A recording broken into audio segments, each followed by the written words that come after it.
Hello and welcome to the Junkyard Love podcast.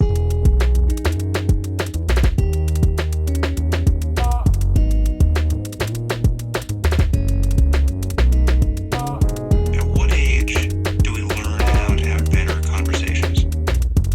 At what age do we learn to have better conversations with ourselves?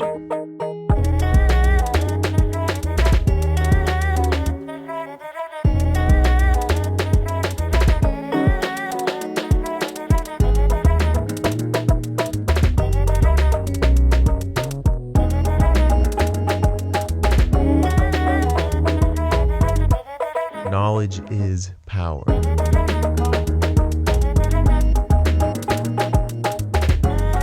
Reality is...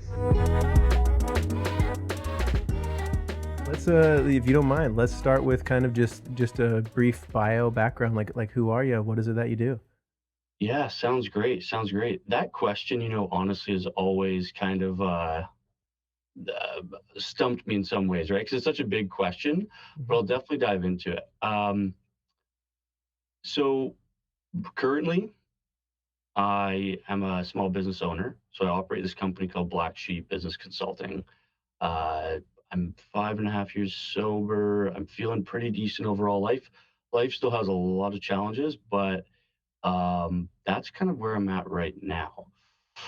My story goes all over the place, of course. I grew up in a city where we were middle class, had a great community of friends around me, and from a young age, like lots of people, maybe not like that many people, but we drank a lot. Amen. I think a lot of young guys kind of fell into that space, and girls, but so as time progressed, I got really interested in having big goals in life. I wanted to be an athlete. That was really my overarching goal. And honestly, I really believe I wanted to bring positive change to the world. So it's like, I'm going to be an athlete, but I'm going to do something with it. And that was way more general then than it is now. Now I have much more clear objectives of how I could help. But yeah, so as I went through life, I just kept digging into this cycle of addiction, really, in many different ways. Drinking lots. Was pretty aggressive too, honestly, growing up. And as time went on, the pro athlete thing didn't work out. Wasn't big enough to be a forward in rugby. Wasn't fast enough to be a back. So there's two positions there, forwards and backs. And I kept getting injured. So around 18 or 19, I stepped out of that position of wanting to go pro, and I started working with my dad's business full time. Whereas from 10 to 18, I was just part time. So he had a property service business. I started to get more and more into that. I always loved business. In the back of my mind, I was always like, business. That was the other option for me, right? So dove into that for a few years, operated the business for 3 years. Just the alcoholism was growing. I think it was like the definition of work hard, play hard. I would, and especially when you're 19 years old and 20, you're like, oh, I can drink water, and then I can go to work and I'm fine. And then you get a little older and you're like, whoa, what's happening here? So yeah, I did that. It was awesome. I learned so much through those few years there, from like 18 to 21. And then by the time I got to 21, I realized the business was not sustainable the way I had set it up. I really wanted to scale the business, and it wasn't really happening. Plus, at the same time, I was pretty fatigued and stressed because I had learned about wearing yourself out, which does happen. So you need to always be conscious of that, I believe. So I stepped out of it, and my dad agreed, and because he was kind of helping and like mentoring me sort of as I was going through that stage of my life, and he agreed. He's like, yeah, step out of it. So stepped out of it. you know, 21, 22, I had a bit of cash there because I got out of the business and traveled a lot. So I from like 21 to 26, I traveled tons. Like there's always Nice. more traveling to do. I'm not the most well-traveled person, but I'm not the least well-traveled person either. Were you traveling for work or leisure or a bit of both? Leisure, Sure, leisure. sure. Yeah, yeah. Definitely leisure. Yeah. Um, and yeah, I remember one time the first trip I went on my own, I arrived in Stockholm, Sweden on like a Friday night at like 10 p.m. or something. And I was there to party. Anyways, and the guard, like I walked up and they're like, in the purpose of the trip, there's like this Swedish guard, this woman there. And I said, I'm here to party. And she's like, that's not a valid reason to enter Sweden, unfortunately. And I'm like, for leisure. And she said, okay, come on in. So, anyways, That's so that funny. was, I know that was like the beginning of my 21-year-old trip to Europe That where reminds me of have you seen Superbad with I haven't, but uh I should have. I know. yeah, he has this scene where like a cop asks him, he has a fake ID and it just says McLovin as his name. It's ridiculous. It's a hilariously stupid movie. You should totally watch it. But uh Yeah, like they ask how old he is and he says old enough to party. Like that's his response. It's just so stupid. But yeah. that's awesome. Yeah, that's straight out of that movie. My Yeah. response. Yeah, but yeah. So I traveled a lot there.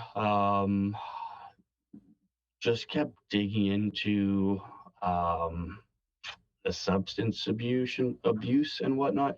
Came back. My plan was so. In one sense, what happened there was awesome because I really stepped into the idea that I'm not that concerned about from a young age. I'm not that concerned about letting go of a business at a crucial time in your life, right? Because usually when you leave high school, you're like, what am I going to do with my life? That's one of the biggest questions that plagues you. And as time goes on, you're either like in your mind going, I've got this, or I don't have this, or I have some parts of it, or I don't. You're less about like, what am I doing, and more about like, okay, where am I at internally? Where am I at? Maybe even financially. Where am I at? With relationships. So a lot of people are plagued by that question, and rightfully so. And I was more like, you know what? I'm going to be fine whatever I do. I have a few different ideas of what I'm going to go into. This isn't right in business right now, and let's do something else. So, anyways, long story short, traveled lots.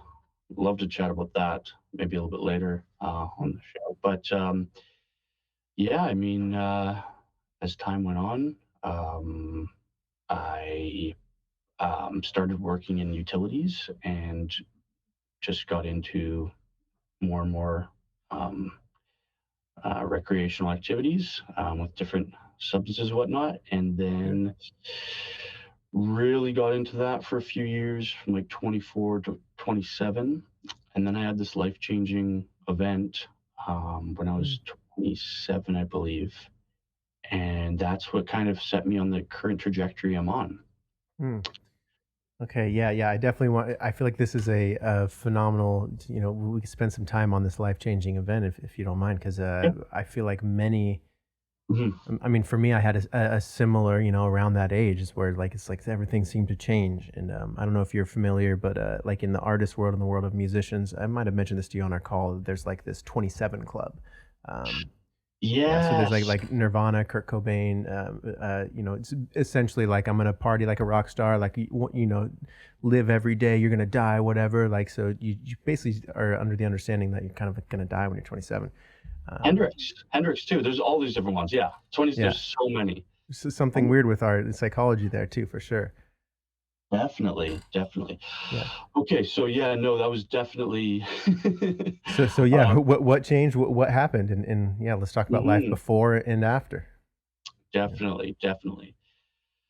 So I really enjoyed going to Whitecaps games. So it's this soccer team, and I was actually there with my dad. I was a season ticket holder, and but you wouldn't sit in the seats; you'd stand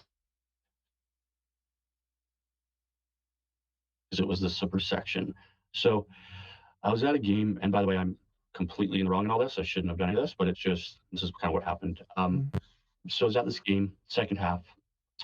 usually no one would be in the seats to the left of me because the whole section was just like supporters. And anyways, no one usually was in those two seats for whatever reason. Um, yeah. So basically, there were these gentlemen next to me that were standing there, and I guess they were standing, but there was a half-drank water bottle in the cup holder to the left of me. So being, you know, inebriated, I just thought, that's not a big deal because I had these two beers and I dropped it behind their seat, which of course I should not have done. And then I put one of the beers I was holding in there.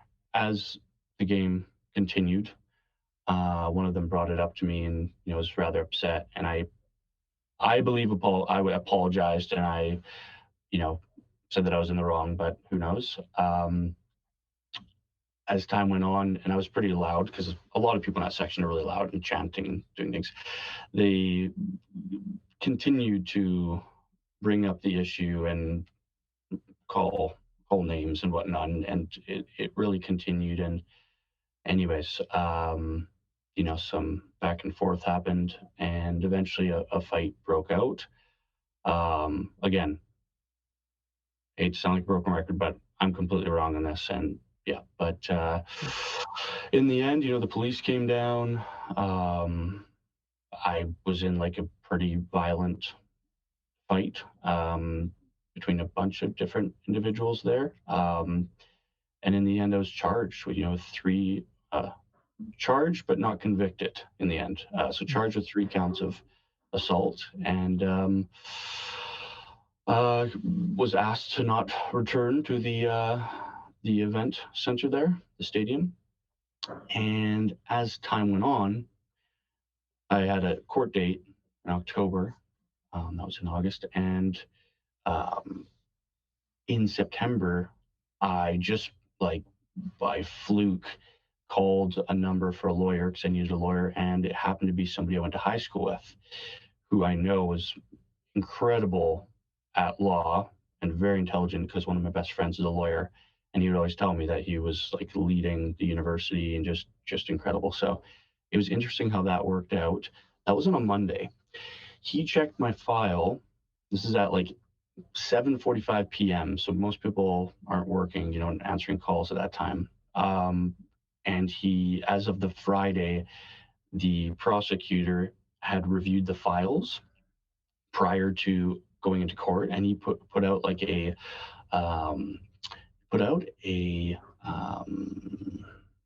like a court order that I would have to follow, pretty much stating that I would not drink throughout the entire court proceedings, like for the next however many months or years.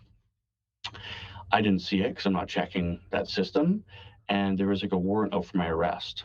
So it was pretty incredible. This gentleman was able to communicate this to me, search it, find it, like communicate it to me, make a plan with me, secure me as a client, right? Secure me as a client, and then go on to, over the next few days, speak to the prosecutor, set up a time for us to go into court, and meet me outside of the courtroom, walk me through without getting arrested, because technically I should have been arrested at that point in time.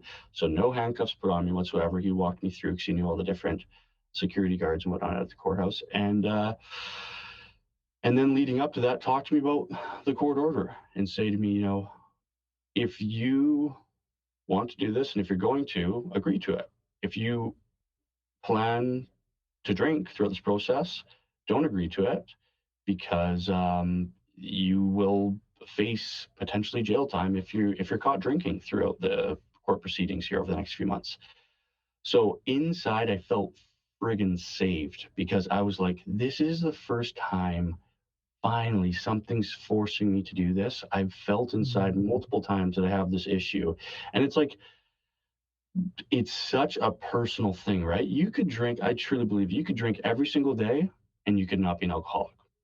Or you could drink once a year and you could be an alcoholic, or once every 20 years. So it's such a personal thing. And inside, I had tried to stop. My family didn't, not to blame my family, but they never thought, they just thought it was a joke. They're like, oh, Kevin's fine. But inside I really I really wanted something to like get in my way. So I was like, holy jeez, I literally felt saved because I Mm, had to stop drinking.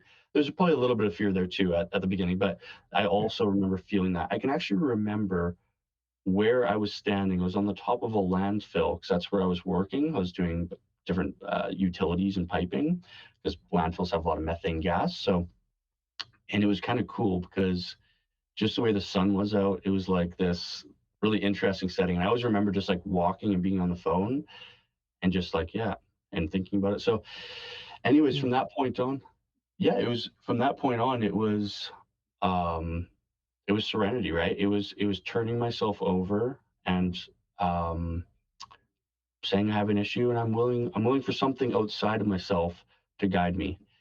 And as court went on and as everything went on, I went through the steps of, volunteering. Um, I realized I had a huge anxiety issue, like huge, and that's really what was driving me to drink was the fact that inside I was nervous, I was scared, and I didn't feel right, like a lot of us, right? Everyone to some extent 100%. feels like that, right? So it came to the surface. So it took about 8 months to go through the whole process. Um, Part of it because they kept throwing it out for a little bit. So they'd be like, it's almost Christmas. Let's wait till after Christmas and see if this guy messes up, or Mm, let's kick down the road a little bit. And yeah, for me, that's just all external to me, and it was amazing and positive in a lot of different ways. So as we got to the end, one of the victims or complainants, just was not very happy, rightfully so, and they pushed it and they were like, hey, we want to see more done. So the last month was like, okay, I went to court. They were like, okay, it's going to be an intense month, basically. This is what my lawyer kind of told me. There's going to be, you'll be volunteering at where the court says, not where you want to volunteer. Like they're going to tell you where. So there'll be X amount of hours there. There's going to be drug and alcohol counseling and a few other items. And you're going to have a parole officer that you have to report to for that month. If you do all this, then we should be good to move forward out of this and drop the charges as long as you're remorseful and move forward. So in that month, that all happened kind of on a Monday, sort of leading up to that, maybe a week or so, and then something like that. And then on the Monday, went into court, boom. And coming out of court, I met with the parole officer, spoke with them. I called the place that I was supposed to go to, and they were like, "Hey, look, this is for people who have like serious, um, you know, subscription addictions, downers. There's a wait list." So they were like, "Look, we can't let you in right now." So I communicated that to the parole officer. Then they said, "Hey, what about Alcoholics Anonymous? There's a meeting, tonight." And I was like, "Great." I mm, inside I was like, "Yes, something's gonna save me," something like that. So I went into this meeting and I had four of those once a week for that month, and it was so cool. The first meeting, like most people in AA, you're just like, "What is this?" So it was an all men's meeting, which was great because I've heard that in like men's and women's meetings, a lot of people get distracted and they're like, "Oh, how am I appearing and how am I?" Whereas in men's, or if you're, just in a woman's one, like you're just focused on just being honest and just sharing your truth, right? So it was great. And but the first meeting's really weird because everyone is, for the most part, sober. Everyone's very nice and everyone's laughing. And for someone who's like a male who grew up drinking and like, a lot of sports teams, where you're just being like a degenerate maybe and like drinking, doing this and that, like to go to a meeting where everyone's sober in a room and just like laughing and enjoying themselves is very strange. It's like you're on another planet, really. yeah, yeah, So yeah, really. And everyone says the same thing too. yeah. Everyone always goes like, first meeting, I was like, you guys are, something's up here. Yeah, did I walk into a cult room on accident? Like, what is this? Yeah. Seriously. And like, ah, I, yeah, I didn't know what was happening. So, and I also didn't know if they had someone from the courts there that was going to like listen. So I was like, I did not know what. So I was like, are you guys all real? Like, are you guys, because I had my court papers too. And they're like, hey, nobody knows anyone from your court, pretty much something to that degree. Yeah. Share, and just whatever. So Yeah, like you're safe. You can communicate freely, you don't have to have guards up. exactly. So, I shared a bit. And as the weeks went on, um, after the first or second meeting, there's this guy called John, and he just kind of said, "Hey, it's all good, it's all good," and just started to like calm me. And that was one of pieces that I used to battle the anxiety thing. And my therapist that I reached out to and I still work with today said a similar thing, right? That's where I was really shook. Like, I don't know what happened to me as a child, and that calming, just like, it's all good. It's all good. That's what I really needed. So, anyways, as time went on, I've pretty much stayed with that group since. The charges were dropped, which is, a blessing in many ways. At the same time, I'm very, very remorseful for what happened and grateful that I'm able to see everything from this new light, and yeah, time has gone on, and just I'm still going to that same meeting, that Mm. same Monday night 8 p.m. men's meeting, and still seeing that therapist that I met. Just right around that same time, I started seeing an anxiety therapist. Wow. She's fantastic, and life's continued on, and that's where really, you know, this spiritual part, which I think is, great for your show and for your audience to kind of chat about it. Like, that's where that really came to light, like where the light started shining real bright, and where I came to my own beliefs, my own personal beliefs in that regard. So, yeah, Mm. it's a cool Wow. process. Yeah. Okay. Wow. So I mean, what I'm sensing from you, what I'm hearing from you, is just like this overflowing cup of just gratitude for this situation. It's like you're trying to find this way of speaking about this thing that actually happened. You made an ass out of yourself when you were drunk at a baseball game. Or at a sporting event, and Yeah. and you don't want to talk about it in a sense of like I was in the right. I definitely hear you saying like, man, I was just totally unconscious to my actions. This anxiety factor really sneaks in here on me because I wonder about this. Like I feel so many of us, myself included in my own journey, um, like you're almost like you don't necessarily realize why you're drinking so much. Like why can't I have an okay time without the drinking? And then when you hear someone say, well, I had an anxiety problem. I was like running away from someone. I'm trying not to feel this like uncomfortable anxiety that's like still in here all the time. I'm trying to shut it up or whatever. It's hard to hear that unless you're on the other side, and then you can kind of admit, oh yeah, I had that. That I had that anxiety too. It was eating me alive. To- totally. And like, I always, with all of this, it's like most people, and we speak about this in A. I don't want to quote A, but this is my own kind of thing. So, most people are in the middle of everything.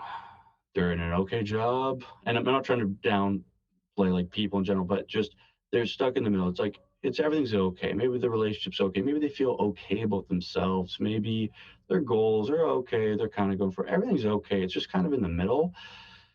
One great thing about going all out in life is that you're going to fail, and you're going to fail real big sometimes. Like, it's like things are going to blow up potentially, figuratively speaking. And that was kind of the crash course that I was on. And this was like the huge, big, major fail. And through that, I was able to realize, that that I was way too aggressive, that I had an anxiety challenge, like a really big one, that I was using alcohol from a very young age to like numb myself, right?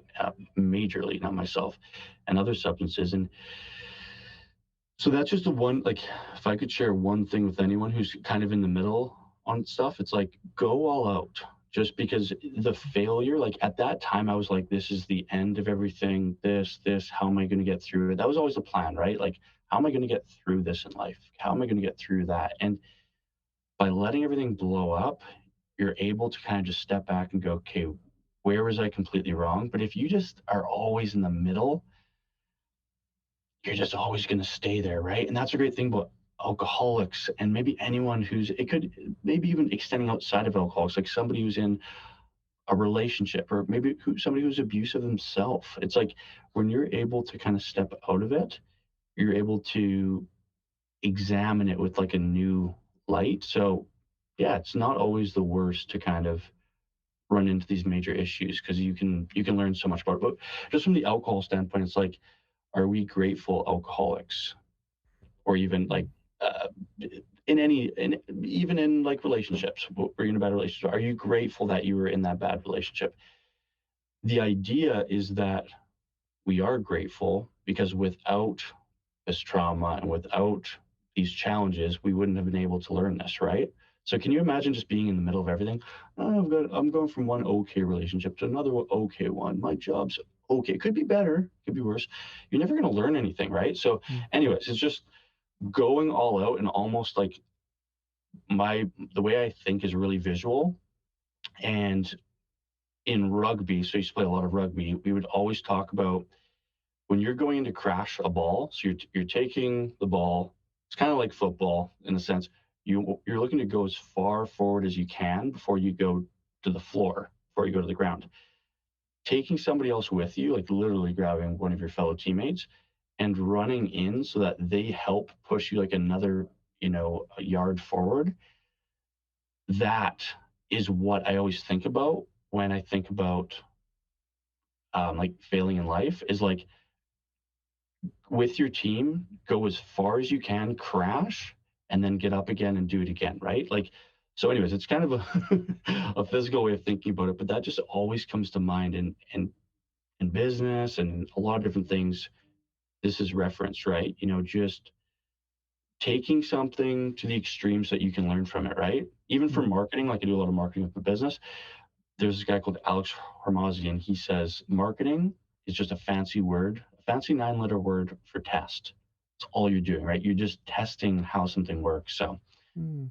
anyways, it's good. It's good to fail. It's good to fail. 'Cause you learn Yeah, from it. yeah, yeah, and I like that. I feel like what was coming to mind is this, and I've said it on here a lot, and I've butchered it just as many times. I forget exactly if it was like Vikings or what, but back in the day, there's this story of landing, getting a bunch of ships together. The army lands, boom, and they all start approaching. They're approaching the enemy camp, and then they look back, and the leader of it has burnt all of the boats. He's burnt the ships. And they're like, what are you doing? And he's like, we can't lose now. Like, we can't go back. There's no option to go back. And so I love sometimes it. you almost got to like hear that. You got to hear that. Catalyst is a great word. I feel like catalyst for like there's a spiritual awakening, or really just the catalyst for living through a more true version of who you are in a lot of ways. I love And I guess what I think. How did you? I mean, it seems to you like you had this beautiful moment of being like at the waste control place, it. and you said like these, you noticed this is the colors in the sky and whatever, It's Yeah. how did you? Because a lot of this thing, like for me with my own addictions, with my own, I've had plenty of way too late nights, multiple nights a weekend, and I get off, I'm at a club and I'm DJing, and then that's when the party starts, and it's 10 a.m. and I'm still awake and I'm talking everybody's ear off because I've been doing a bunch of coke and just drinking 25 beers and all that stuff, and a lot of times it's like I have this intuition inside, I have this like voice going, "What are you doing, dude? You don't need this." Like, you don't want to do this. This doesn't make you feel good. You've learned this lesson already. How many more times must you learn it? How do you think that you finally were able to hear that voice? Because I think so many, once we're on the other side, we can go, yeah, man, I had that voice too. I had that intuition trying to tell me like you're not doing the thing. But, Yes. but So no, totally. So a few different things. You can never. Okay, a few different things. First, you have to ask yourself a series of questions, right? Are you in a place where you're addicted to what you're doing, right? It's like it's a yes or a no. Okay, so you have to ask yourself, like, hey, do I have a problem where I actually need to turn myself over to something else? Because doing it alone, I honestly don't believe works personally. I can't answer it for the person who just thinks that they have like a really strong habit for it. I can only say for if you actually, and this extends to like relationships, extends to like, say you're working at a place and your boss is horrible and you've tried to like complain, make it better, but it's not working. You're in a situation, regardless, where something is insane and you need to get out of it. You need to ask yourself whether that's alcohol, drugs, relationship, anything spiritually. Maybe you're in a religion or you're practicing something that isn't working, right? Ask yourself whether it's insanity, whether you need to get out of it or not. If you're willing to do whatever it takes to get out of it to make your life better, then you need to take the next step. For myself and for anyone, this might extend to other things. So for myself, it was the first part. So with the whole junkyard thing, like, sorry, not junkyard, but the whole landfill scene, that was just like the question I asked myself then was this. Because leading up to then, I worked a job, I paid my taxes for the most part. I did everything. I just used a lot of substances on my own time and traveled and was like kind of crazy in that regard. I like to go to really dangerous places. Anyways, slightly dangerous, and we can get into that in a bit. But I asked myself on that landfill, the question was this. Okay, tough guy. I literally like said that to myself. Sorry, it's kind of embarrassing, but you know, you think you're this and that. Because I would go to these sporting events for the soccer thing, and I would see the other teams, and I would like lip them off and this and that. Like I was, anyways. One time, for example, they were walking down the street after a game, and they had like a sticker, and they jumped up and put it on a lamppost like really high, and I ran. Sorry, I shouldn't be laughing at this. This is a different game, by the way. I ran up and like jumped really high and grabbed it, and I just put it in my pocket. And I'm like, not in our city, like this and that. And anyways, but the whole thing is, I was in many ways out of control. I consider myself to be a hooligan. I said to myself, where are you going to take this at that point in time? Like that was kind of one of the questions, because it wasn't like an immediate call of, hey, look, this is here. Like we were kind of going back and forth for a bit. So that was running through my head. I was like, are you willing to keep going down that path? Are you going to realize right now, have this issue? You need to like listen to this excellent legal advice. And you have a drug and alcohol problem as well. And this is like a saving grace. And I was able to go, okay, I'm willing to try this, because inside I've always believed in good in myself, right? I'm like, I need to do what is good. I need to do what is right. So it was a step into serenity where I was like, okay, I'm going to try whatever it takes here, because I know this is the right path. So that's kind of where it started. Mm-hmm. Yeah, I hear that. Yeah, you have to kind of like, yeah, you have to almost you have to get out of your own way in a lot of aspects to like let that other thing come through. Oh, totally. Yeah. And that's like in the program about, and I say this, but this extends to like pretty much anything, right? Like anything else where it's like you have a problem where you need to get out of something. The first step in AA, which again I think is translatable, is admitting that it's an issue. Boom. Mm-hmm. This is out of my control. I'm powerless over this.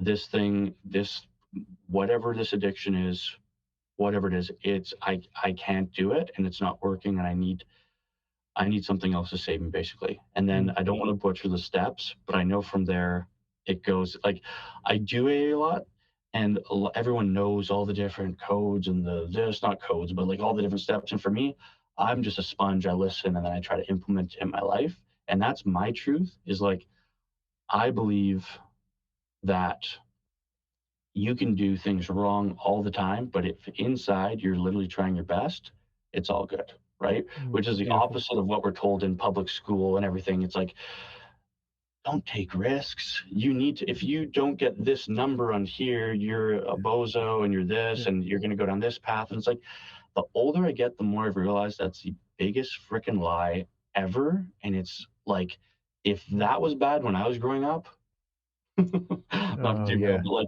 like what's happening now? So anyway, so yeah, but it's just I was able to start going down that path, and of just like opening myself to other things. And that's what's cool about it is,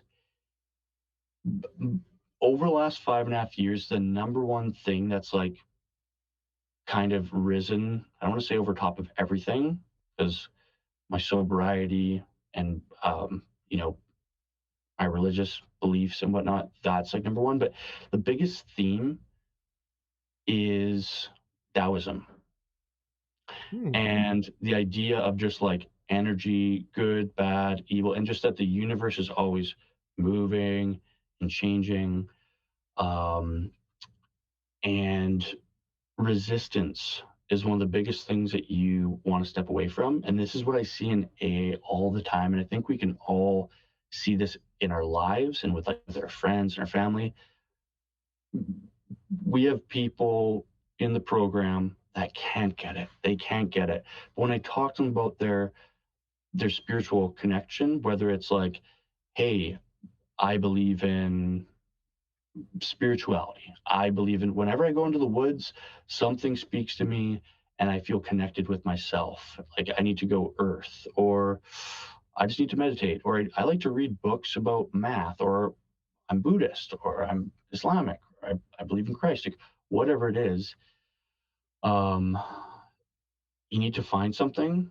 God, I believe, is real, and it's not you. That's the most important thing, right? Ah, When we step away from like that's something that is said a lot in the program is like all you need to know is that God is real and it's not you. That's not to put yourself down because I believe that God is in everything to an extent, but it's just to say, hey, you know, when something great happens, you don't have to say, hey, I did that. I did that. Hey, something external to me did it. And if what you're doing, the work you're putting in each and every day is building on that positivity, then you're on the right track, right? As soon as you start saying, like, anything that happens is my fault, like every single time, like if I fall asleep mm. for a meeting and I miss it, that's 100% my fault. If this happens, like as soon as you keep, you're putting yourself on a pedestal where you're like, you're God. The reality is that it has to be something external to yourself. So, anyways, Yeah. that's Yeah. just Yeah. like, Yeah, yeah. You thought you had all this control, but in the end, it's like almost the key is to let go of the control and trust that whatever just happened is exactly what's supposed to happen. There's something you needed to learn. There's something. Oh, you're stuck behind this red light. Well, maybe it stopped you from getting T-boned at the next light. You know what I mean?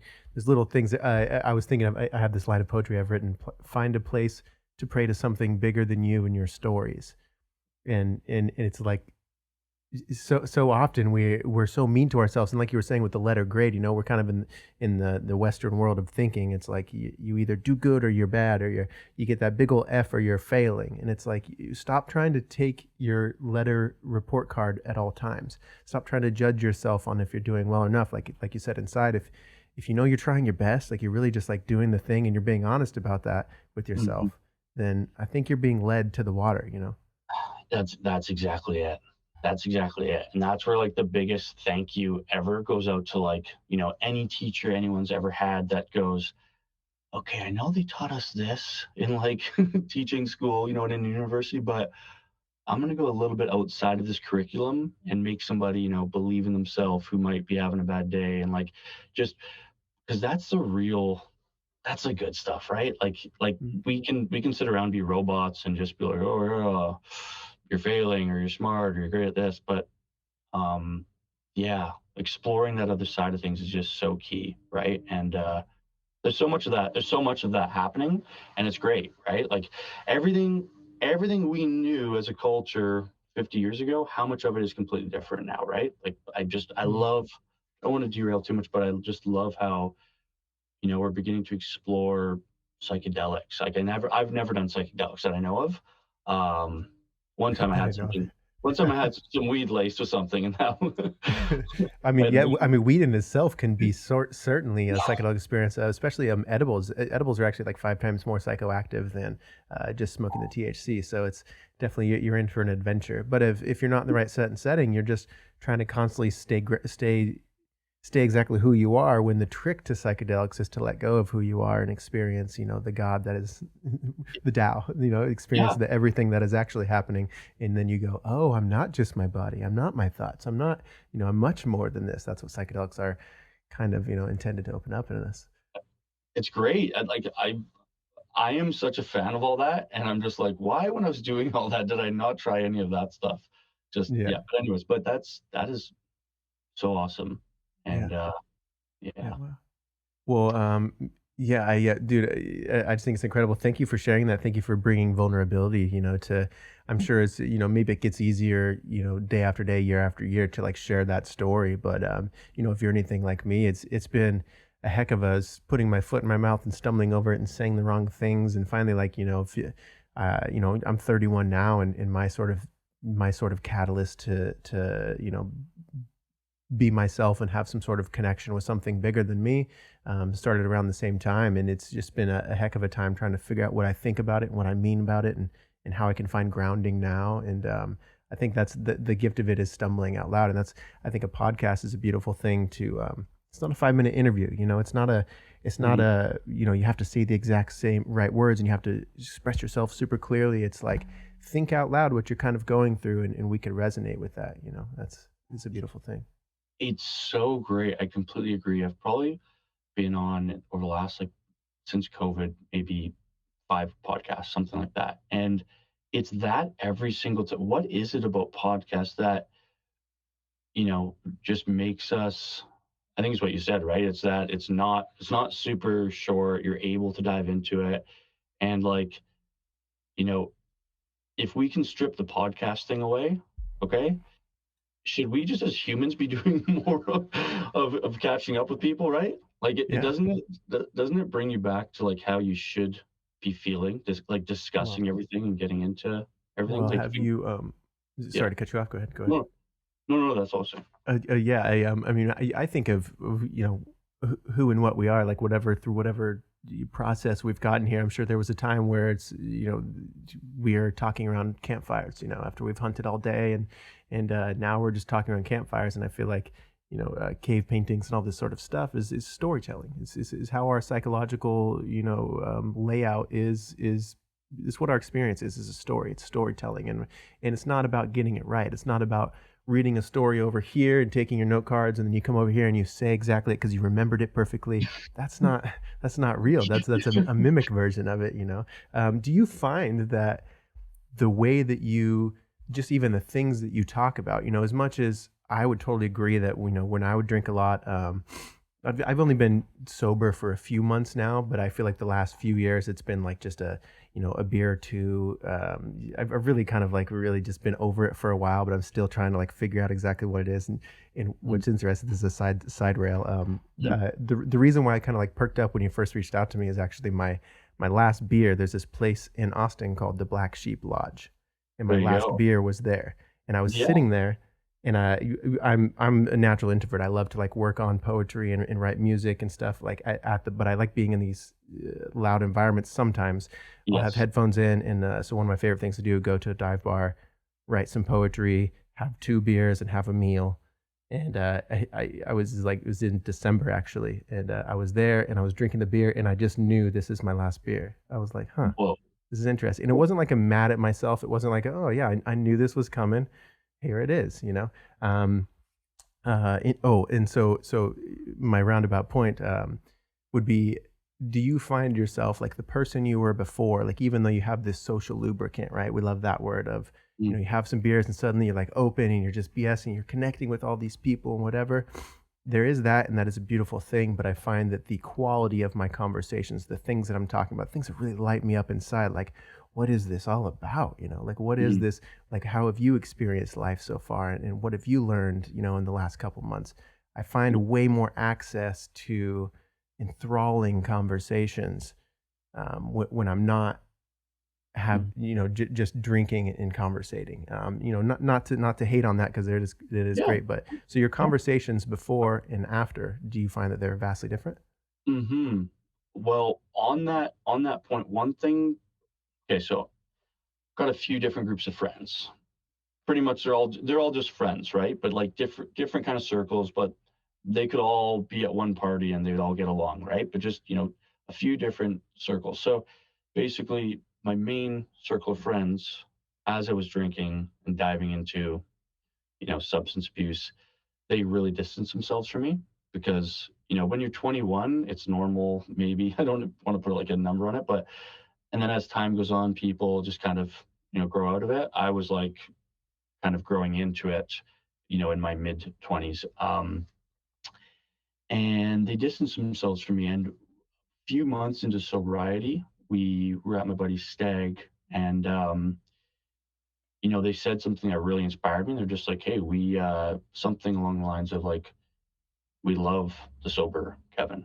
Like we like accept and we love and we're like huge fans of the sober Kevin." Like they said that, and I've known like my friends go back like to when I was like 2 and 5, and like growing up, and some of the gentlemen who said that, for example, from like 18, but one of like my newer friends, technically on paper, but hearing that really did something to me, because a huge part of all this, a huge part of getting sober at the beginning, was going to my family, and this is going to relate in one sec, but going to my family saying, "I have this problem. I'm not kidding."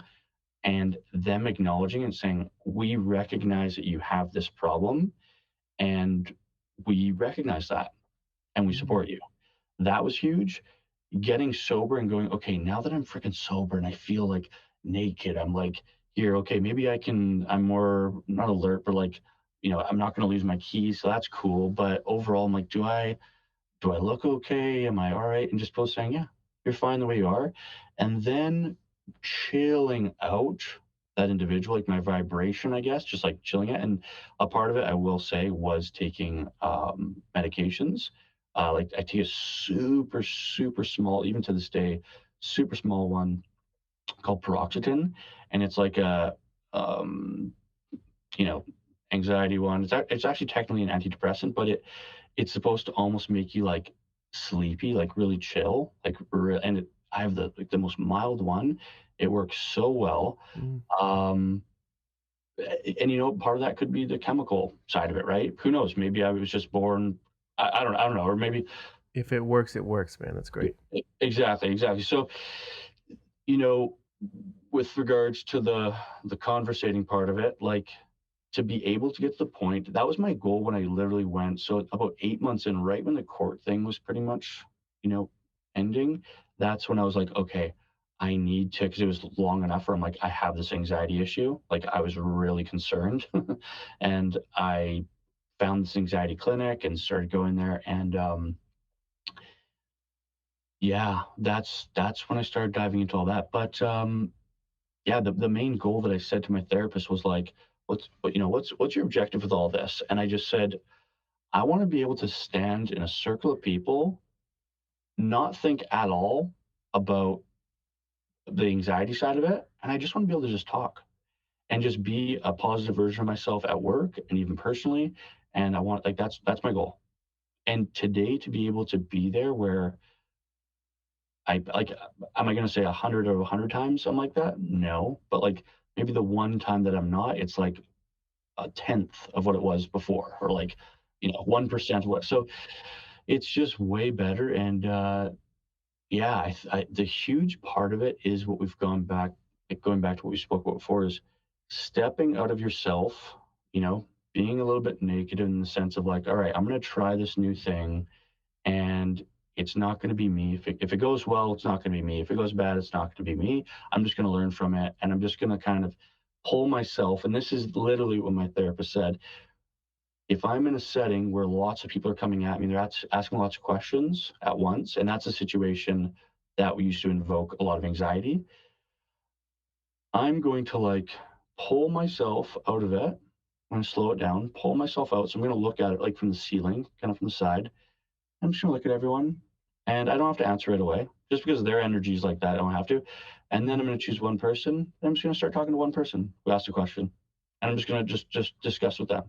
Like I just because somebody runs up to you with a microphone and they're like, "Hey," and they start asking you questions, doesn't mean you have to be at that same wavelength. It's like, Mm. I'm good. So anyway, so with the whole social side of things, all of that combined has helped. And the number one thing is just stepping out of yourself and trying other things. Okay, so like if therapy isn't working, maybe I need to talk to my doctor. Maybe there's a subscription. Maybe if the subscriptions aren't working, you should talk to a naturopath, right? Keep trying new things. It's something outside of yourself, And that's where your faith, which for me is the biggest thing in life, my faith, um, that's where that starts to grow.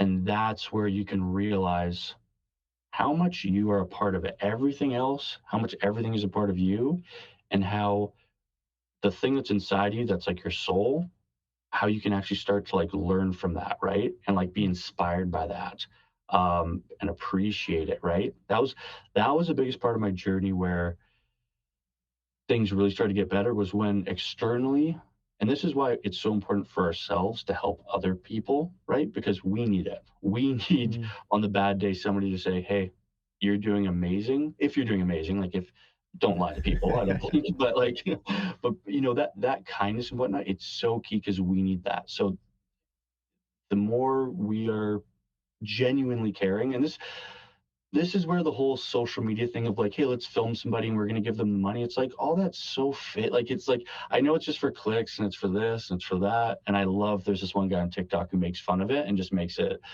to a whole other level.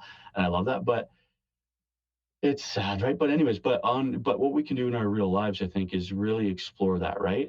Try to step out of ourselves, go to that meeting that, you've been thinking about that you're kind of uncomfortable about. Go watch a movie, date someone if you're single, date someone you wouldn't usually date, right? Like just try to step out of what you're currently doing to see things in another light.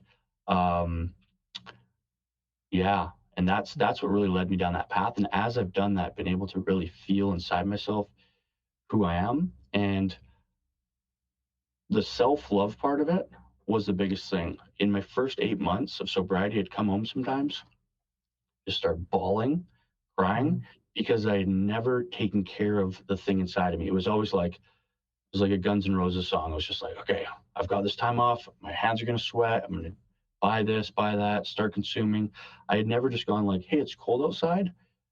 I'm gonna bring a jacket. Like I always had that mentality of just like beating myself down so I could be as strong as possible in lots of different ways. But Mhm. there's never just like, hey, I'm gonna take care of this a little bit. And that's just the environment I kind of grew up on it, and it's my own doing too, right? It's myself. But yeah, as time went on, I started to really look at that, and it helps, right? And to this day, I'm still a lot of those character defects from 6 years ago, from my childhood, they're still there. But because I'm able to step out of it and look at it and improve some of the, like, I don't want to say easy wins, but some of the first initial stuff that's there, I'm able to have those skills and like a bit of a skill set for life, Mm. right? Like function to Yeah. function. It's really cool. It's really cool because when you start to go down that path, you start to learn so much more too, right? And it's that much more embarrassing though when you're well, it's not really that embarrassing because I do feel that I have a level of humility in life, right? And humility is so key to like Mhm. a program, right? Being able to laugh at yourself and just, but yeah, it But does. before you were probably so afraid of that embarrassment, like, you're like, "Well, I'll do anything to not, feel that embarrassment that I know is available to me if I step out of my comfort zone." Exactly, exactly. But over time, it gets great, right? It's kind of fun to be like, that self-deprecating side of it. So I had two therapists. The first one I went to was like, it did not go well. It's like, I think your first meeting with a therapist should be like an interview in many regards. Like it really is, right? It's like I always think in my head, it's like two dogs like sniffing each other at a park for the first time. Mm. And that therapist was just like, anyways, I don't want to bash that therapist, but like very fixed and like, hey, that's self-deprecating, like that's that. But I think we need to be able to laugh at ourselves and be like, oh, I'm like not very great at that at all. But anyways, yeah, I didn't that first one didn't go very well. And then the director of the clinic was like, okay, I'm gonna give you to somebody else who's like their problem child because this therapist like rented a room sort of a thing at this amazing clinic and didn't get along that well with the director, but was just like amazing at what she did. So she was like, okay, I'm gonna take you from like my apprentice, who like I'm making the most money off, to the person that's actually gonna work for you. Yeah. Um, Yeah, the Anyways, and person then in the double wide out back, he's a therapist, but he's in the trailer, like, yeah, I actually just watched yesterday on the plane. I just watched Good Will Hunting. Have you watched that? I love that movie. Such a fantastic movie. I definitely cried a bit at the end on the plane, just as a grown man should. But yeah, that is yeah. I like sometimes it's like even your own tricks can work through a therapist. I remember when I was very young, there was that you. I remember being this wise little shit that I knew exactly what to say. I knew the therapist counselor, I knew that relationship, so I knew exactly what to say. Like I would basically, it was like one therapy session, and at the end they're like, oh, this kid's fine, he's good, like he's, because I knew exactly what to say, but inside I knew that I was like lying so I can not have to deal with this therapy thing. And we will trick ourselves into doing that, just like Will does in the movie. This first fourth therapist or whatever that he goes through, he like pretends to be playing the game, and then he's just actually like being a smart ass, and he's just but really there's something deep down inside that someone who could actually reach out to him and actually talk to the real him in there could have more access to than these other people would. Totally. And that's like the, not to be like super cliche with, the world we're in, and with like, hey, social media, the more vulnerable you are, the better your audience is. Like that stuff's true, like at the end of the day, right? And it's like it's real. It's almost like, black magic. It's like, use it willingly, like use it, Mm-hmm. for something decent out there. And it's true, right? Like, be the more vulnerable you are with a therapist, in a relationship, work, anything, like, that's where you get to the good stuff, right? And I'm not saying to frickin', show up on Monday morning, with telling your boss everything about yourself, but just trying to kind of implement that into everything you do. I do with clients all the time, right? For work, I show them that I'm not perfect. I show them I have two crazy cats that sometimes need food in the middle of like an important business call. That that just shows that you're human, and that you're not afraid to show that you're human, right? And again, we don't need to go to the extreme in that. Of course, the extreme can happen sometimes, and that's where humility comes in. Um, but yeah, utilizing that, so powerful, right? Yeah. It's real. Like, people say, oh, social media, be vulnerable so your audience gets you. Yeah. It's true. It's completely true, right? Mm. And it's actually really challenging. I think once you start to do it, it works. But I do think it actually is really challenging to do at the beginning. But the process in that is awesome, right? Mm. Just doing that. Yeah. I mean, it's something that I've learned, with this podcast. I'm pretty close to my 100th episode here. I mean, I technically have a few more recorded that I haven't posted, but it's kind of been this process of trying to make sure I'm not bullshitting myself. Sometimes I'll hear myself back. I'm editing on podcasts. I'm like, I was just bullshitting. Like I wasn't even trying to, but you notice it and you're like, cool, gotta stop doing that, whatever it is. And it's been, it's been quite a few years for me, but it's always been something that I try to do, even outside of the podcast. I've kind of always been, I always want to help people. I always want to like serve people. And sometimes it could accidentally come from a place of like thinking that I'm on a pedestal and like, I know something that's very true and you need to do what I do, and I'm always unwinding that, and I'm always learning that. And I'm always trying to like, humility is a great word for it. I'm always like trying to trip and fall out loud at the very least, and like, I'm never trying to, if someone's like, well, hey, you said this, and then I saw you do this, I'm like, yeah, you're totally right, man. Yeah, I had to learn that the hard way, didn't I? And that's what I'm drawn to. Like when I'm listening to like spiritual lectures, or I'm listening to like these, a podcast, or, a live conversation that was filmed or whatever. Like, I don't want to hear, I'm an expert and I know this. It's like, I want to hear their personal experience and how they discovered it, and what they're learning about themselves through the process. And that, authenticity is such a strange word, because you can't like, I'm being authentic, like there's not a, you know what I mean? Like you got to really just like let yourself, be a fool if you're being a fool, and stumble through it, and just try to act through honesty within yourself. And that is communicated. That's heard. That's something that I'm really drawn to in podcasts, is like someone just really, they're not trying to feed me bullshit. They're not trying to sell me something. They're not trying to say like, I'm a spiritual leader, and if you want to be happy, you got to be like me, and here's the bullet points, whatever. and they're trying to sell you their course or whatever in the background. So Hmm. I think we're really really drawn to that, and I think I agree. Our world needs more of it in a lot of ways. Totally. And vulnerability, I think, might be the first step, right? Just being able to be like, all right, I think I know this and this, but let's try it. And that's where you learn so much. Even if you are, let's say you're like a thought leader, you're like a business leader, and it's through the process of what we just discussed, right? You've been vulnerable, continuing to go down that path, like you just keep finding more and more and more truth, like um in construction, we would always say, um, that the newest person on the crew is like in many ways the most important because they often will catch the things that everyone else won't catch and they'll be like, should that thing be open like that? And we're like, oh, we were too busy thinking that we, knew what we were doing. We're Yeah. being complacent, right? So yeah, by that's the other part of like leadership too that I think is so key, not to like, you know, say I'm a leader. I mean, I do believe I am a leader, but like I the whole goal I think with leadership is literally being able to include everyone at the same time, but also being able to be brutally honest.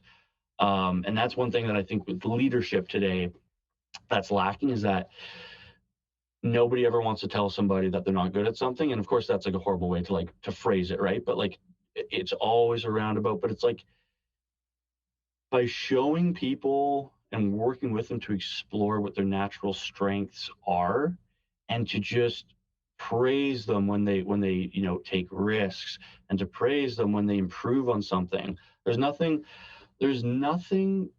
to a coach, boss, manager, anyone that's better than seeing somebody who's not naturally skilled at something eventually break through and be able to do it. That's like the coolest thing, and that's where my take on God and on religion, where I really believe we are mini creators ourselves.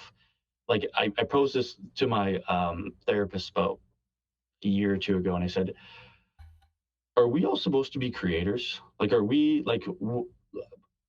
I do. I honestly believe in a creator, and are we supposed to be creators ourselves? Are we like made in the image of God? And are we also?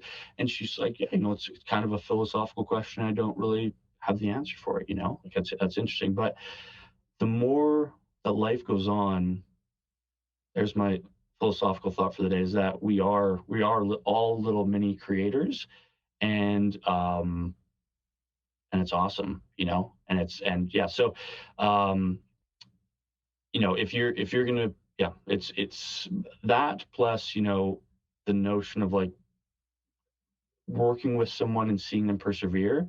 It's just it's awesome. Kind of see that all play out, and I've seen that play out many times recently. It's great when it's yourself too, right? when you Yeah. just when you cannot handle something, and just go down this tangent a little bit more. It's the biggest thing I see right now. I work with a lot of small business owners, and many of them are a little bit older, right? Some are young, all different ages. But what I think we realize as young people with technology, it's the same thing as in construction. It's like we don't know everything about how something works. You just kind of figure it out. You just start clicking buttons. You just start asking questions on this. You start calling people. You just kind of figure it out. And the more that you step into that, let's say the older person who's doesn't know how to open up their email box, for example. Like to us, we would laugh at that, right? But it's like you literally just have to turn on the computer, know what your password is. That's a Mm. problem that all of us as human beings have. What is our password for this? There's so many different freaking passwords. It's like, phew. So, okay, we all have that same problem. Write down your passwords or put the same one for everything. And then just start figuring it out, right? So, Yeah. Start but, clicking but around. yeah, so it's just trying, right? Just trying. Um, Yeah. yeah. Yeah, yeah. I mean, yeah. I feel like I'm seeing that analogy. The typical. We've heard it before, but instead of looking at the whole staircase that goes into the clouds, and you're like, I know that's where I need to get to, and you're like, I can't. Like, I don't have even the leg strength to even climb up there. There's no way. Like, I guess I'll sit here. No, the answer is take one step. What can you do today? Don't you glance up there, remember where you're going, I think. But you know what? All right, right here, I can take one step. I don't know my email passwords. I forgot them. I'm stressed out. I don't have anybody I can call. Well, what you can do is open your laptop.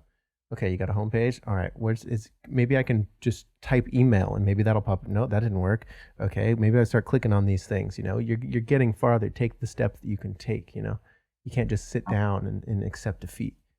And it's when you start doing that, and that in itself, we can have no connection like in what we're talking about there to like to God, to anything else. That could just be faith that things are going to be okay. All right. A Mm, little bit of faith that everything's going to work out all right, that it's all good.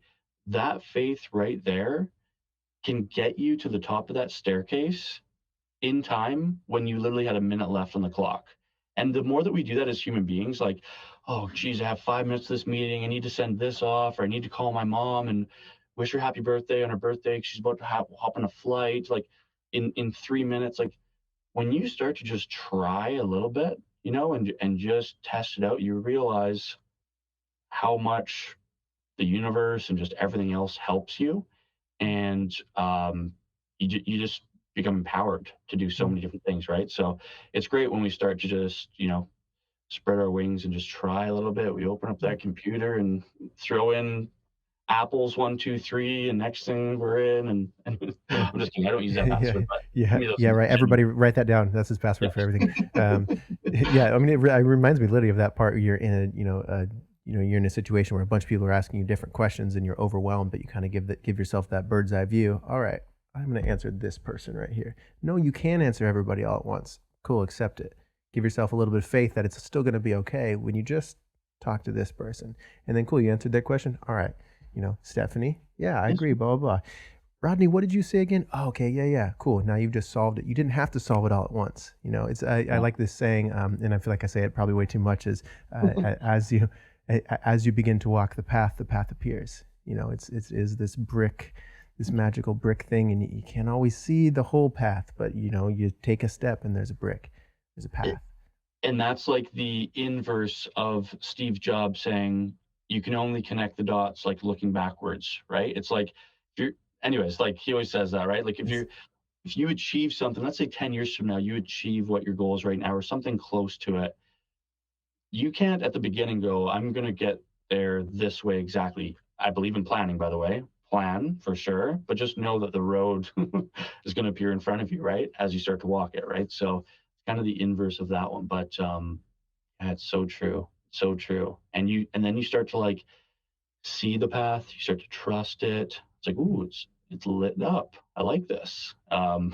Yeah, and then well, that's when you have words like faith and faith and grace, and sometimes I feel, Kevin, that these words are that they're almost locked behind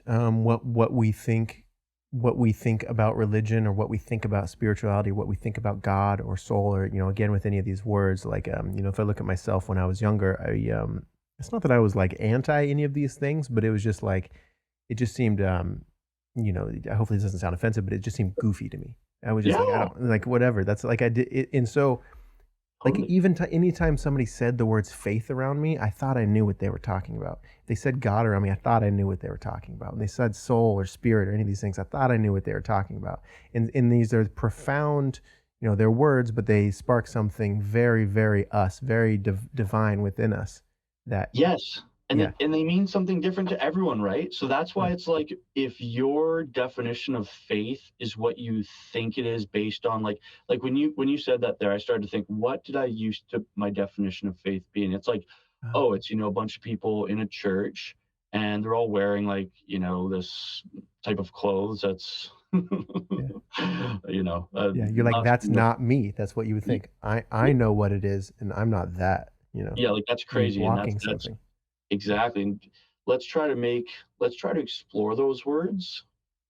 And this is the thing that I've just see so friggin' much today is when I just said let's explore those words. Somebody could go, I'm exploring it, and I didn't see anything. No, let's really try to explore it. Like actually, let's open ourselves up and try to do it. And people always think, not everyone, but on the outside, oh, well, I said this and this, so it came off as that. We can sense as human beings if someone's being genuine. We can sense when somebody's nervous. We can sense when somebody's being a complete a-hole to us and they're saying it in a really nice way. And when you try really hard at something and you genuinely try to do your best, it shows. Even if you're crap at it, it Mhm. shows. So I had somebody the other day. They were completely in the right. They had to move their vehicle. I was helping this business, and they didn't have no parking signs, but there was one close to it. Plus, I was really nice to the guy, and I just asked if he could move his car. But he's like, "Hey, there's no signs," and he was being a complete a hole. Like the way he genuinely was not trying to be nice and helpful. He was like, "Hey, man, I'm just trying to help you," and it's like, Mm. You said those ah, words, but, yeah, but it shows. It shows, right? And that's why this is one big thing in life and in business, like the positive side of it that I've taken is like I used to think if I don't get 100% on the test, I'm a bozo. Or like for me, it was like, let's get 80%. I just want to be like middle of the class, like, in the test. But as time's gone on and you dig into things, I've just began to realize that like our test now is like how clients are happy, the finished product. Did they, were they approved for the application? Were they not? It's a yes or a no. It's one or the other. Like okays don't really do anything, right? So I approach every project with the same to do my absolute best and to be honest and to do my absolute best. What I've realized over time is if you try really hard, and I've learned this from our team too, if you genuinely do your absolute best, if you really try, and I don't want to make it sound like, hey, you have to stay up for 5 days, you have to do all this stuff and walk up this mountain. I'm not saying that. I'm just saying if you actually put your best foot forward in whatever you do in life, to have the best podcast, to be the best partner, to be honest with your community, you actually try, it's crazy how much that works and how people see that and how they appreciate that, right? It does matter inside how you're trying. And like for somebody who's very results based and is like, hey, we need to like this goal, that it's incredible how regardless of an individual's skill set, how them just approaching that every single time, how much it matters. I've seen people who are the most skilled, who 9 out of 10 times kill it, who eventually just get, lose interest and they stop trying. And how people think, oh, well, I did the same things I've done before. What do you mean? It's not good, or it's not. Or you can tell when someone's actually genuinely done their best, and people appreciate that, right? Like we all appreciate that, right? Like Mhm. so. Anyways, I'm just trying to communicate inside how we feel and our approach matters more than anyone can imagine on the outside. It shines through so much, whether it's darkness or light. Like it just, and I don't think that and that's like down that, telepathic route of just like, hey, this is stuff you can't see, prove this, that. Yeah, Like it's going down that path, but it's so freaking true. yeah, And yeah. it's awesome. Communication is much deeper than mere words or and of course there's body language and vocal tonality and all these things that do play into it from a psychological level, but there is we can sense something real. I mean, it's really just the truth of what we are. We know what's real, and sometimes we can't put it into words because it's not really. It's a bit beyond words in some ways. We know what's real though. Totally. And that like takes me to like the path of leadership, and like, and when I say leadership, I know we all think like, hey, it's a big strong leader, whatever gender, whatever That's they look another like. one of those words like God and spirituality. We kind of have Yeah, a exactly. With leadership, we think like, hey, someone's strong, like, and maybe somebody else's take on it could be completely different, right? Maybe they had some amazing leaders growing up and it was different. But regardless, the leadership thing, it's like I watch a lot on like business, because I think business is so translatable to everything else in life, like the challenges and just putting yourself out there and finding your own truth in many different regards.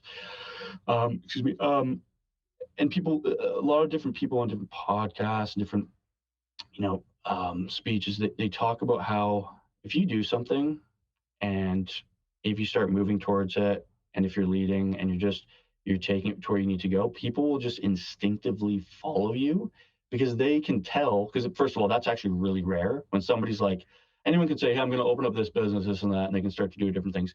It's a whole other thing to say, I'm going to open this restaurant and it's going to change the way that people meet for coffee.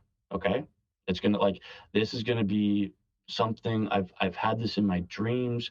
I've spoke to business coaches about this, consultants. I've refined this. This is going to change the way we meet in person for coffee.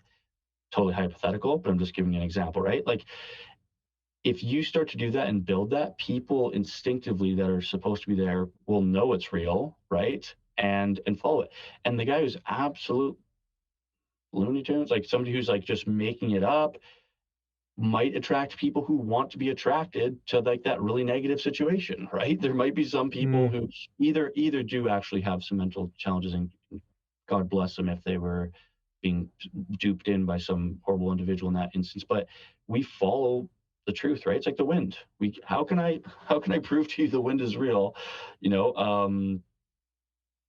now that I'm thinking about it, we can maybe put something up and see that it not gets knocked over, right? But outside of that, it's not like a color a lot of the time, right? But we know it's real. It's the same thing with that leadership, with God, with faith. If sense it, be intuitive, start to build it, and it's like a muscle, right? It'll just start working, and you'll just start to find your own truth and all mm, that. And that's mm, that's really just to kind of finish things off. That's my take on the Jesus thing. I know it offends a lot of people, and it's probably the most persecuted religion that there is out there right now. Like we talk a lot about Islamophobia, which I don't believe you should be horrible to any religion or to any group of people as long as they're doing their best to be positive members of humanity. But um, I've found my own truth in Jesus. I think Jesus was the Son of God. It sounds crazy, doesn't it? Like it sounds so crazy, but as you dig into it and as you feel it, I personally I can feel it. Like and that's just my own belief, right? Because when I turn myself over to that, I'm led. It's like the conduit to God and to the Holy Spirit is through Jesus. And that's just my own take, right? Like that's my own, but I can literally feel that. And I also see people who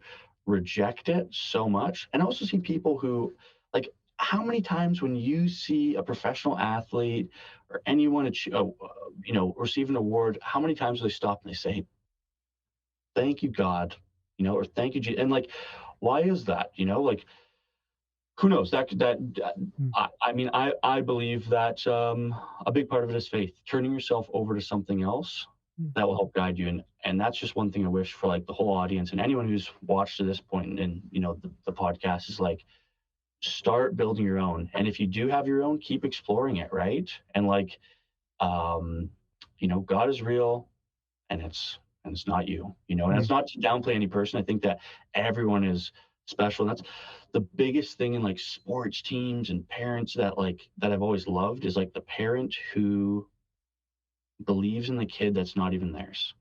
And one thing, like when I was 16, I was going to the soccer tournament. I played with this team for years, and I was on this drive, and this friend of my friend was sleeping, his dad was driving, and he said, your mom did a really good job with you, like growing up, and just said like, you're a great kid. And this is my last mm, tournament because I was going to play rugby after that, try to go pro in that, and he really meant it, and that like mm, it's crazy how much that means to certain people, and to mm, everyone, right? To have somebody who's like, every parent wants to probably put their kid first, and like, it, to show that unconditional love and whatnot for other things, and just that just shows really what we should be, and we're all interconnected, right? Me doing something horrible to one person affects somebody else, and this and that, and it's just incredible when people practice that. So mm, mm. yeah, Yeah, yeah, a beautiful thing. I mean, it's pretty profound that you even have it to this day. You have that memory of this thing that you know to be important to you, of just him. Maybe he didn't even think about it profoundly. Maybe he just was communicating from his truth of like, you know what, your mom did good, and yeah, you're doing all right in this sort of thing. I feel like I have my own versions of the same thing of in areas where my parents didn't say certain things. I can definitely pinpoint three grown men, older adults in my life that would tell me things that like would snap me out of my being a little shit, and I'm like, oh, okay, all right, I'm gonna believe that, and I remember those to this day, and it's a profound yeah. thing.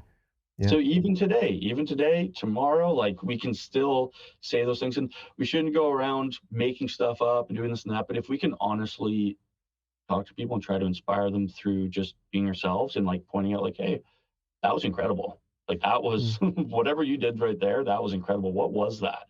And or being honest with people, hey, that could have been better. Just trying to be genuine and honest with people. It's incredible how much A, that comes back to you, and B, how that can help people even today, right? Like look at what you just said. Some grown men, even in the last few years, maybe validated things that you needed validated when you're younger. And it's nothing against your family, it's something against my family. That was one of the biggest things when I was going through therapy. I was like, this is nothing against my family. I love them. And they're like, no, we get that. We get that. We can Yes. get Yes. Yeah. So my mom beat me when I was 4. Right? I was going back across. No, just Yeah, kidding. yeah. Well, I mean, our parents are just on their own path as well. Yeah. We're all just together on this journey. We're all just, again, Ram Dass, like I've mentioned, he says we're all just walking each other home, and it really is that.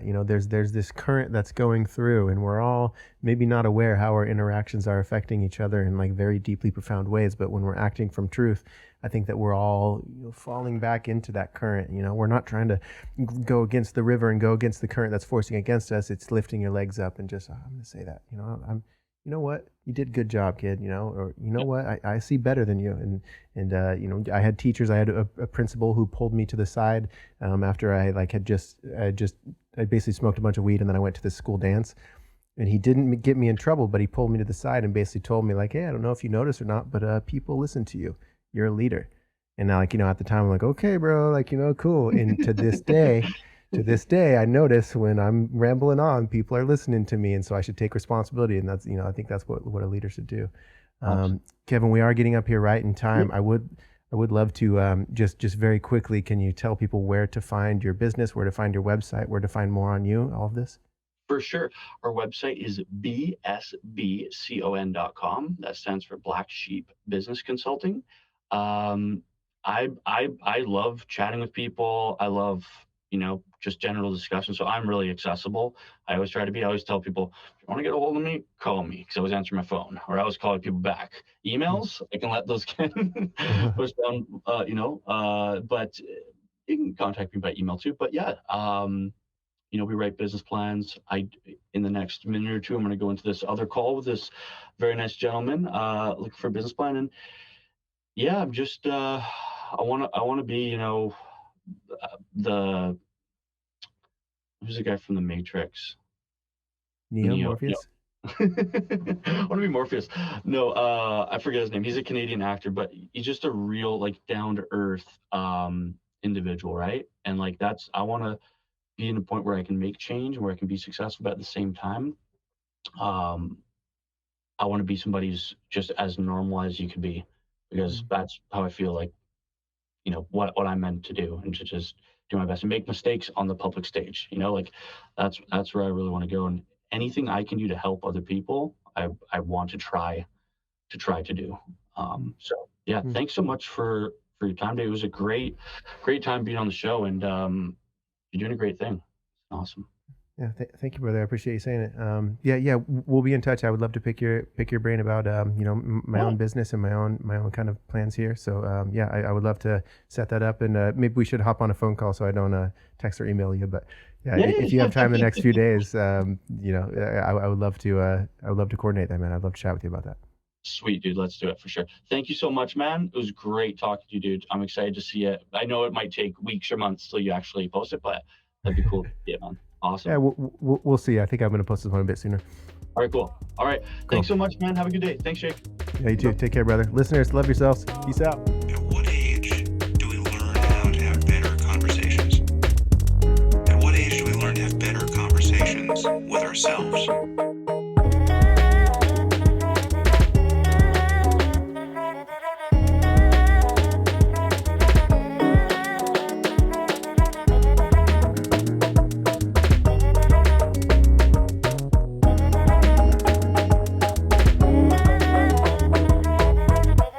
Knowledge is power.